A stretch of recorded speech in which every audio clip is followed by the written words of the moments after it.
Hello बच्चों, आपके अपने इस यूट्यूब चैनल में आप सभी का स्वागत है। चलो हम अभी तक हमने पढ़ा है जो एक एक नंबर के क्वेश्चन थे जिनमें आप अपन को क्या करना था, केवल टिक करना था कि भाई ये आंसर होगा, ये आंसर होगा, ये आंसर होगा। तो उनके अलावा अब हम स्टार्ट करने वाले हैं बच्चों कि जो हमारे कुछ इनसे बड़े क्वेश्चन हैं उनकी तरफ चलते हैं। तो अभी तक अपन ने पढ़ा था भाई, ये ऑप्शन वाले क्वेश्चनों को पढ़ लिए थे। आगे चलते हैं, ये ब्लैंक वाले भी पढ़ लिए थे। इससे आगे चलते हैं अपन भाई, यहाँ से स्टार्ट करते हैं। तो हम अभी तक हमने जो पढ़ा उसके अंदर किसी को प्रॉब्लम है तो कमेंट कर सकता है। चलो नेक्स्ट क्वेश्चन की ओर अब अग्रसर होते हैं। तो जिनमें से फर्स्ट क्वेश्चन है थर्ड का, भाई दही का में उपस्थित, जो दही के अंदर जो उपस्थित होता है अम्ल, उसका रासायनिक नाम क्या होता है। भाई दही के अंदर कौन सा अम्ल पाया जाता है? लैक्टिक अम्ल पाया जाता है। दूध के अंदर कौन सा जीवाणु पाया जाता है? लैक्टोबैसिलस नामक जीवाणु दूध या दही के अंदर बोल सकते हैं अपन। तो जो इसका अपन जो लैक्टिक अम्ल होता है, इसका रासायनिक नाम क्या होता है? भाई रासायनिक नाम होता है इसका C3H6O3। ये क्या है? लैक्टिक अम्ल का रासायनिक नाम है। ठीक है, नेक्स्ट क्वेश्चन की ओर चलते हैं। निम्न तत्वों के युग्मों के संयोजन से बनने वाले स्थिर द्विआधारी यौगिकों के सूत्र दीजिए। भाई ये क्या है? एक अपन को तत्व दे रखे हैं, मैग्नीशियम और क्लोरीन। एक तो क्लोरीन है और एक मैग्नीशियम।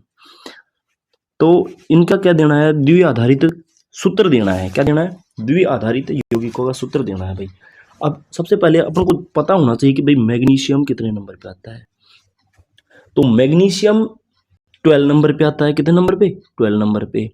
अब इसको अपन को ये भी पता होना चाहिए कि भाई मैग्नीशियम जो के अंदर जो इलेक्ट्रॉन होते हैं उनकी कक्षाओं में कैसे निरूपित करें। तो भाई के कक्षा में कितने इलेक्ट्रॉन आते हैं? 2, सबको पता है। एल में 8 इलेक्ट्रॉन आते हैं। उसके बाद जो बाकी की बचे, कितने बच गए? 2 इलेक्ट्रॉन बच गए। वो किस में आ गए? एम कक्षा में। तो अब यहाँ पर ये मैग्नीशियम क्या है? एक धातु है। अब ये क्या करेगी? या तो 2 इलेक्ट्रॉन दे देगी, या 8 बचे 6 इलेक्ट्रॉन उसको ग्रहण करेगी। तो इनमें से सरलता क्या होगी कि 2 इलेक्ट्रॉन को ग्रहण कर ले आसानी से। ठीक है, तो मैग्नीशियम के ऊपर जो चार्ज होगा वो क्या होगा? भाई यहाँ पर मैग्नीशियम के ऊपर क्या आ गया? +2 आ जाएगा। क्या आ जाएगा? +2 आ जाएगा, क्योंकि ये अपने 2 इलेक्ट्रॉनों को आसानी से दे सकती है।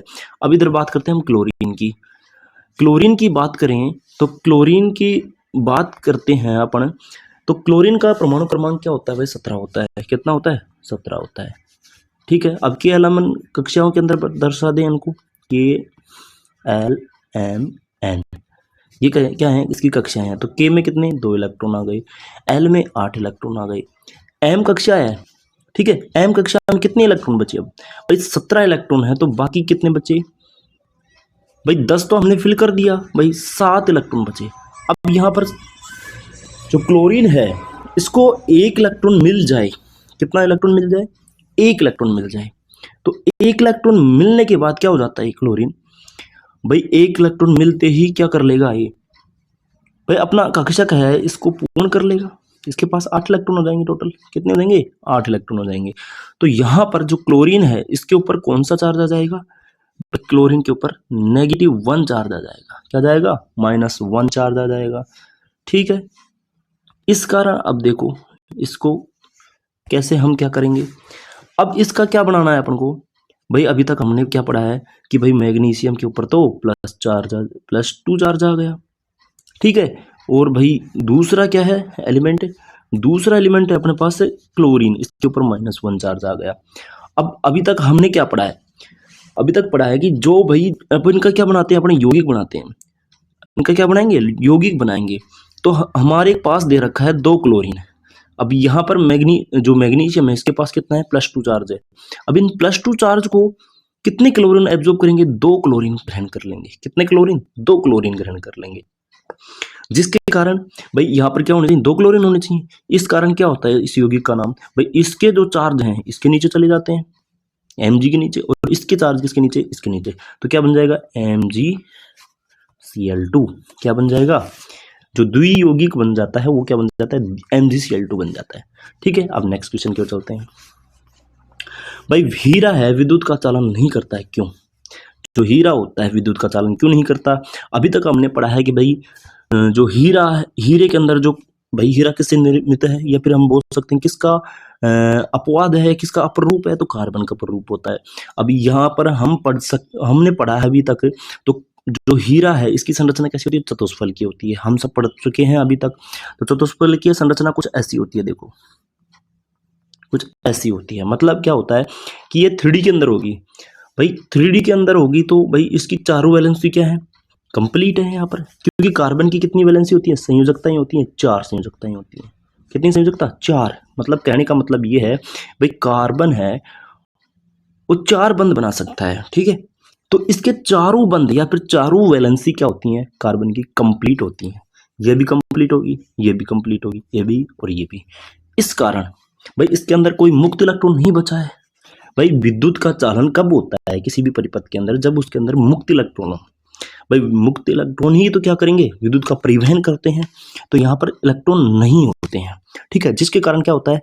ये विद्युत का सुचालन नहीं करता है। क्या नहीं करता? विद्युत का सुचालन नहीं करता है।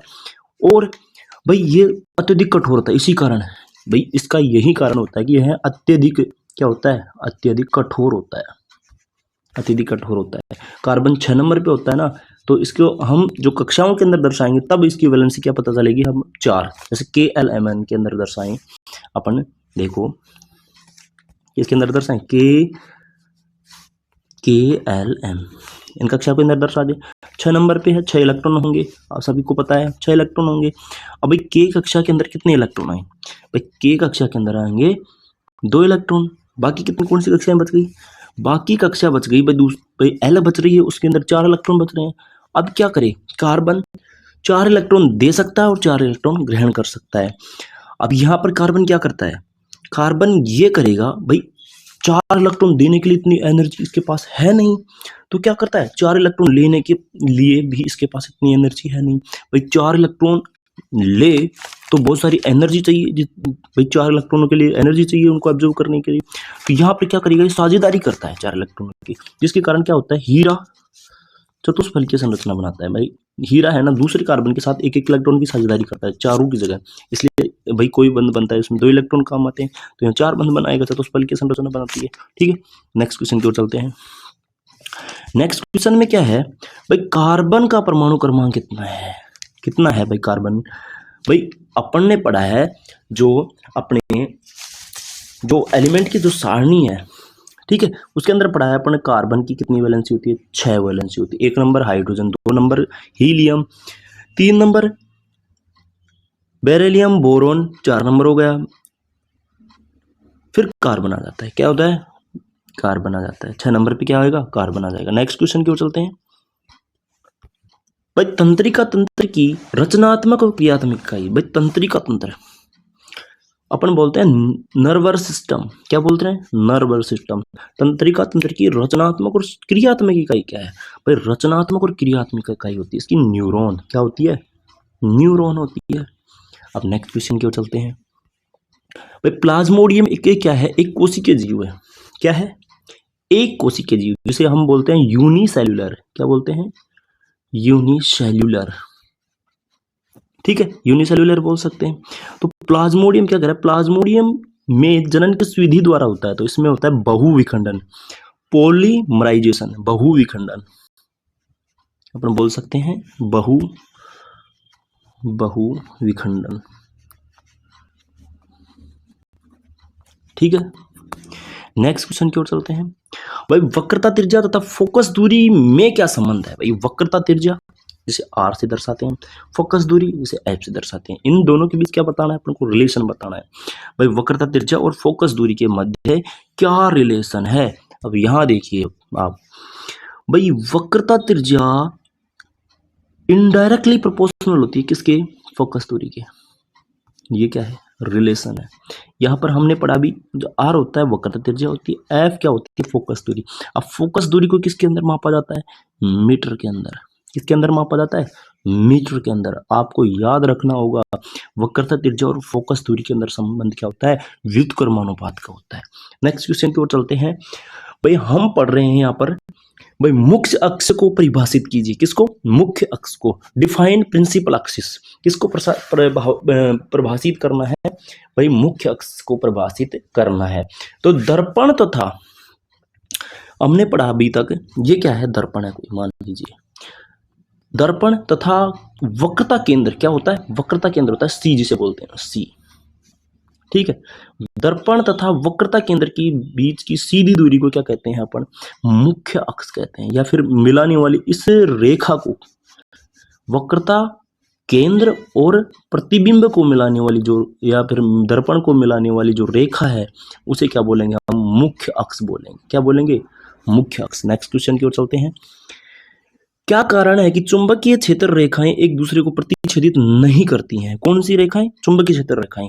अभी तक हमने पढ़ा है ये कोई मैग्नेट होती है, इसके अंदर क्या होता है? इधर नॉर्थ और इधर साउथ पोल होते हैं, दो पोल होते हैं, नॉर्थ साउथ पोल होते हैं।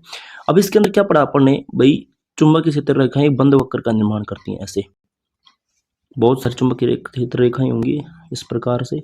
ठीक है, तो ये नॉर्थ से निकलती है और साउथ की ओर जाती हैं। चुंबकीय क्षेत्र रेखाओं का एक मूल गुण होता है ये।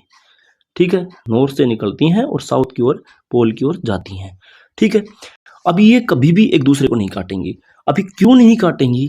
इसके लिए एक उदाहरण लेते हैं। कंपास होता है एक, क्या होता है? एक कंपास। अब इन, मान लीजिए यहाँ पर कोई विद्युत धारा है, मतलब विद्युत धारा परिपथ है या कोई तार है, इसके अंदर जो चुंबकीय क्षेत्र रेखाएं की दो या दो से अधिक दिशाएं होंगी। ठीक है, यहाँ पर क्या है? एक दिशा है। अब दो या दो से अधिक दिशाएं होंगी, मान लीजिए एक ये दिशा हो गई और एक ये दिशा हो गई। अब यहाँ पर किसको लेकर आते हैं? हम कंपास को लेकर आते हैं। तो कंपास के अंदर सुई होती है, वो भी क्या होती है? एक मैग्नेट होती है। अब यहाँ पर दो चुंबकीय क्षेत्र रेखाएं दिखा रहा है। ठीक है, दो चुंबकीय क्षेत्र रेखाएं हैं और वो दूसरे को काट रही हैं। ये मतलब दो चुंबकीय क्षेत्र रेखाएं होंगी जो काटने वाली होंगी, ऐसे काट रही हैं। अब इसके ऊपर हम कंपास लेकर आते हैं, तो ये दो दिशाएं दर्शाएगा। जो कंपास होगा वो किसी जो चुंबकीय क्षेत्र रेखाओं के अंदर चुंबकीय क्षेत्र प्रवाहित हो रहा है, उसकी दिशा को निश्चित नहीं बता पाएगा, मतलब दो दिशाएं दर्शाएगा। ठीक है, इसलिए एक दूसरे को कभी भी नहीं काटती हैं चुंबकीय क्षेत्र रेखाएं। अब नेक्स्ट क्वेश्चन की ओर चलते हैं। भाई विघटनकारी जीव हैं, पर्यावरण में विघटन करने वाले जीवों की क्या भूमिका है? जो विघटन करते हैं, या फिर हम बोल सकते हैं डिकम्पोज करते हैं, सड़ाने गलाने का काम करते हैं। भाई विघटनकारी जो जीव होते हैं वो क्या कार्य करते हैं? जो जटिल कार्बनिक पदार्थ होते हैं, जटिल, जैसे अपने भोजन का कुछ बचा हुआ अवशेष हो गया, सड़े गड़े पेड़ पौधों के कुछ अवशेष हो गए, अपशिष्ट पदार्थ, कचरा हो गया। अब इनको निपटान करते हैं, तो इनको सभी को क्या कहते हैं? जटिल कार्बनिक पदार्थ कहते हैं। कौन से पदार्थ कहते हैं? जटिल कार्बनिक पदार्थ कहते हैं।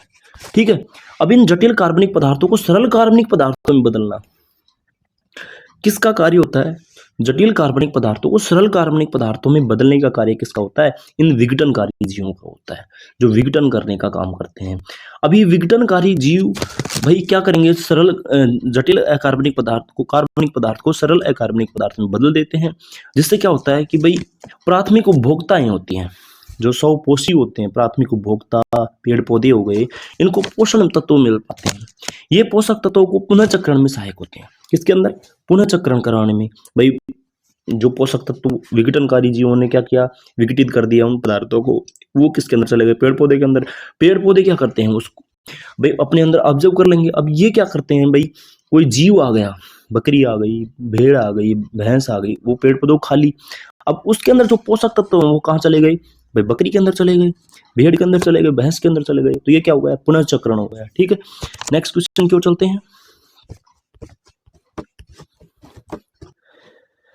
भाई अब हम खंड या अपना सेक्शन है वो बी सेक्शन की ओर, खंड भाग ब भाग की ओर चलते हैं। ठीक है, अब ब भाग के अंदर जो क्वेश्चन आएंगे वो कुछ लेंथी होंगे, लगभग 3 नंबर के होंगे। ठीक है, अब इसके अंदर हम 4th क्वेश्चन की बात कर रहे हैं। कौन सी क्वेश्चन की बात कर रहे हैं? क्वेश्चन नंबर 4th की। अब क्वेश्चन नंबर 4th के अंदर क्या लिख रहा है? चार यौगिक सॉरी, क्वेश्चन नंबर 4th है, यौगिक एक्स और एल्यूमिनियम का उपयोग रेल की पटरियों को जोड़ने के लिए किया जाता है वह यौगिक X की पहचान करना है। अपन को जो X यौगिक है उसकी पहचान करना है। मतलब रेल की पटरियों में एल्यूमिनियम के साथ क्या उपयोग किया जाता है जिसके कारण रेल की पटरियां क्रैक हो जाती हैं, उनको जोड़ने का काम करता है। तो यहाँ पर हम इस क्वेश्चन की ओर बात कर रहे हैं। अब इस क्वेश्चन के अंदर क्या है ऐसा, भाई एक ऐसी अभिक्रिया हमने पढ़ी है 10th क्लास के अंदर। भाई क्या होता है कि भाई एल्यूमिनियम है, कौन सी फॉर्म में है, सॉलिड फॉर्म में। अब ये किसके साथ अभिक्रिया करके भाई लिक्विड जो बन के जो रेल की पटरियों में क्रैक हो रहा है उनको भरने का काम करती है। तो एक पदार्थ होता है Fe2O3 आयरन ऑक्साइड बोलते हैं या फेरस ऑक्साइड भी बोल सकते हैं। ठीक है, ये पदार्थ क्या काम करता है, ये पदार्थ काम करेगा कि भाई जो रेल की पटरियों के अंदर क्रैक हो रहा है, ठीक है, उनको भरने का काम करता है। अब ये अभिक्रिया होकर किसका निर्माण कर लेती है, आयरन का। इसके अंदर आयरन है तो Fe के दो मॉलिक्यूल्स या फिर दो लिक्विड फॉर्म में बनेगी, कौन, आयरन, और साथ में क्या निकल जाती है, Al2O3 क्या निकल जाएगी, एल्यूमिनियम ऑक्साइड निकल जाएगा। यहाँ पर आयरन है, जो आयरन है वो कौन सी फॉर्म में आ गया, लिक्विड फॉर्म में आ जाता है। अब ये लिक्विड किसके अंदर, वो क्रैक हुई जो पटरियां हैं उसके अंदर भर जाता है। अब नेक्स्ट क्वेश्चन इसी के अंदर क्या कर रहा है, यह अभिक्रिया का नाम, भाई इस अभिक्रिया का क्या नाम है, भाई इस अभिक्रिया का नाम है थर्मिट अभिक्रिया। क्या है, थर्मिट अभिक्रिया, इसे बोलते हैं थर्मिट अभिक्रिया। अर्थात हम कह सकते हैं कि भाई थर्मिट अभिक्रिया, थर्मिट इसके शब्द से ही पता चलता है भाई ये टेम्परेचर के ऊपर होगी, बहुत ज्यादा टेम्परेचर के ऊपर होगी, तो क्या बोलते हैं इस अभिक्रिया को, थर्मिट अभिक्रिया बोलते हैं। ठीक है, नेक्स्ट इसी का थर्ड पार्ट है, भाई इस अभिक्रिया को लिखिए। तो अभी हमने लिखा है क्या होता है भाई, फेरस ऑक्साइड Fe2O3 है, इसकी अभिक्रिया कर दें एल्यूमिनियम के साथ, ये भी सॉलिड है और ये भी सॉलिड है। ठीक है, एल्यूमिनियम के साथ कर दिया। अब एल्यूमिनियम के साथ करते हैं तो ताप लेते हैं, भाई इसके अंदर लगभग हम लेते हैं 1530 डिग्री सेंटीग्रेड के लगभग टेम्परेचर देते हैं इसको। अब टेम्परेचर पे देंगे तो जो ये आयरन ऑक्साइड है वो आयरन के अंदर इंक्लूड हो जाएगा। आयरन किस फॉर्म में है, लिक्विड फॉर्म में, इसके दो मॉलिक्यूल हो जाएंगे, साथ में निकलेगी यहाँ पर, साथ के अंदर Ag2O3 का निर्माण हो जाएगा। ठीक है, एल्यूमिनियम ऑक्साइड का निर्माण हो जाएगा। ये क्या है, इसकी रासायनिक अभिक्रिया है। ठीक है, हमने क्या पता करा भाई, x की जगह क्या आएगा, x की जगह Fe2O3 आ गया। अभिक्रिया का नाम थर्मिट अभिक्रिया, ये अभिक्रिया हमने अभी देख ही ली है। ठीक है, नेक्स्ट क्वेश्चन की ओर चलते हैं हम। विकृत गंधिता क्या होती है, भाई कई पदार्थ ऐसे होते हैं जो तेलीय पदार्थ या वसा पदार्थ दो द्वारा बनाई जाते हैं। जैसे कि हम किसी पदार्थ, कोई व्यंजक होता है उसको तल कर बनाया जाता है, तेल के अंदर या फिर घी के अंदर फ्राई करके बनाते हैं। साथ ही जैसे अचार होता है, ठीक है, इसी प्रकार जैसे बादाम होते हैं उनके अंदर तेल होता है, मूंगफली होता है, काजू होता है, इनके अंदर तेल होता है। तो ऐसे पदार्थ कुछ समय के लिए, भाई ध्यान से सुनना है, ऐसे पदार्थ कुछ समय के लिए रखा जाता है या रख दिया जाता है, तो वो क्या हो जाते हैं भाई, कुछ समय के लिए रखने के बाद भाई उनके अंदर क्या हो जाता है, स्वाद के अंदर या फिर गंध के अंदर चेंजमेंट आ जाता है, परिवर्तन आ जाता है। ठीक है, इस प्रक्रिया को क्या कहते हैं, विकृत गंधिता। इसके एक एग्जांपल लेकर बता सकते हैं, जैसे कि हम अचार का एग्जांपल लेकर बता सकते हैं, जैसे कि हम बादाम का एग्जांपल लेकर बता सकते हैं, काजू या फिर मूंगफली का एग्जांपल लेकर बता सकते हैं। ठीक है, नेक्स्ट क्वेश्चन की ओर चलते हैं। यहाँ पर है 4 प्रकार्यात्मक समूह के नाम बताने। प्रकार्यात्मक समूह को इंग्लिश में बोलते हैं फंक्शनल ग्रुप।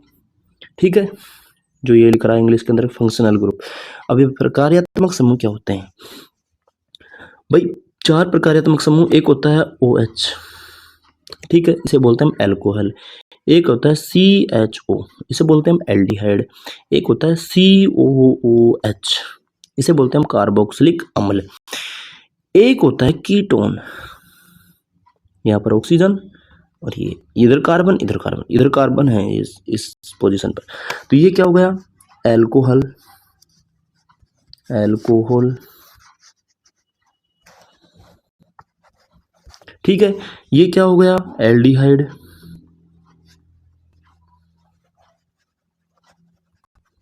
नेक्स्ट क्या हो गया, कार्बोक्सिलिक अम्ल। ये क्या हो गया, कीटोन हो गया। ठीक है, नेक्स्ट क्वेश्चन की ओर चलते हैं। भाई क्या होगा क्या होगा अगर थोड़ी जो मेथनॉल की थोड़ी सी मात्रा का सेवन कर ले तो ये घातक क्यों होती है? टिप्पणी लिखना है इसके अंदर, शॉर्ट के अंदर क्या लिखना है? टिप्पणी। भाई अगर मेथनॉल होता है, ये मेथनॉल अगर इसकी थोड़ी सी मात्रा का सेवन कर लें तो ये घातक सिद्ध क्यों होता है? भाई मेथनॉल होता है एक शराब होती है, क्या बोल सकते हैं अपन? जहरीली शराब, CH3OH। ठीक है, ये क्या है? जहरीली शराब है। अगर कार्बन एक के साथ OH जुड़ जाए तो ये क्या है? कार्बन एक के साथ जुड़ने वाला जो कार्बनिक कंपाउंड है वो क्या बन जाता है? मैथेनॉल बन जाता है। कई बार अपन ने सुना होगा गाँव के अंदर जो शराब निकालते हैं, जो शराब के कारण उस शराब को पीने से किसी की मृत्यु हो जाती है, तो वो कई बार क्या हो जाता है कि भाई कच्ची शराब निकालते हैं, उसके दौरान एथेनॉल की जगह मैथेनॉल बन जाती है। जो पीने योग्य शराब होती है वो क्या है? एथेनॉल है, CH2H5OH। ठीक है, ये क्या है? एथेनॉल है। अब इसकी जगह क्या बन जाता है? ये बन जाता है। अब ये बनने के कारण क्या हो जाता है? जहरीली हो जाती है। ये क्या करती है भाई? ये जैसे ही अपन जो कोई व्यक्ति होता है वो पीता है तो उसके पेट में जाकर क्या करती है भाई? पेट में जाकर जो भी अपनी एंटीबॉडीज हैं उनकी डेथ कर देती है। ठीक है, जो भी अपने पेट के अंदर जो भी एसिड्स हैं या फिर जो भी नसें हैं या फिर अपन बोल सकते हैं जो भी ऑर्गन है उनको डैमेज कर देता है। जो आमाशय है, लीवर है, इसके अलावा अग्नाशय है या फिर अपन बोल सकते हैं एक्सक्रिएटरी सिस्टम है, इन सभी को क्या करती है? डैमेज कर देती है, जिसके कारण क्या होता है? घातक सिद्ध होता है या किसी भी व्यक्ति की मृत्यु तक हो जाती है। ठीक है, नेक्स्ट क्वेश्चन पे चलते हैं। इसलिए घातक होता है, इसको सेवन करने के लिए करते हैं। तो पौधे के शरीर में पोषण कैसे होता है? भाई अभी तक हमने पढ़ा है भाई जीवों के अंदर पोषण कैसे होता है। अब हम बात करते हैं पौधे के अंदर पोषण। अब पौधा होता है, कोई भी पेड़ पौधे होते हैं, उसके अंदर पोषण कैसे करें? भाई पौधे के अंदर जो दो हार जो क्या बोल सकते हैं अपन संवहन ऊतक होते हैं, एक होता है जाइलम, दूसरा होता है फ्लोएम। फ्लोएम होता है, एक होता है जाइलम, एक होता है फ्लोएम। अब ये जाइलम ऊतक का क्या कार्य है? भाई पोषक तत्व कहाँ से आते हैं? मिट्टी से, जल और खनिज लवणों के द्वारा। अभी जल और खनिज लवण के द्वारा न्यूट्रिशन आते हैं मिट्टी के द्वारा। अब मिट्टी से जल और खनिज लवण कौन से टिश्यूज या फिर कौन से पदार्थ लेकर जाएं पेड़ के अंदर जिससे कि उनके अंदर पोषक तत्व पहुंच जाए? तो इनके अंदर दो ऊतक होते हैं, बोल सकते हैं अपन दो तो ऐसे युक्तियां होती हैं, ऐसे परिवहन के साधन होते हैं, ऐसे बोल सकते हैं अपन। एक होता है जाइलम, दूसरा होता है फ्लोएम। अब जाइलम का क्या कार्य है? जाइलम क्या करता है? जड़ों से जो जल और खनिज लवण है, न्यूट्रिशन है, ठीक है, उनको पादप के विभिन्न भागों जैसे पत्तियां हैं, टहनियां हैं, स्टेम तना हो गया, ठीक है, अग्रभाग जो शीर्षस्थ भाग होता है पेड़ का वहां तक पहुंचाने का काम करता है। अब सेकंड है फ्लोएम।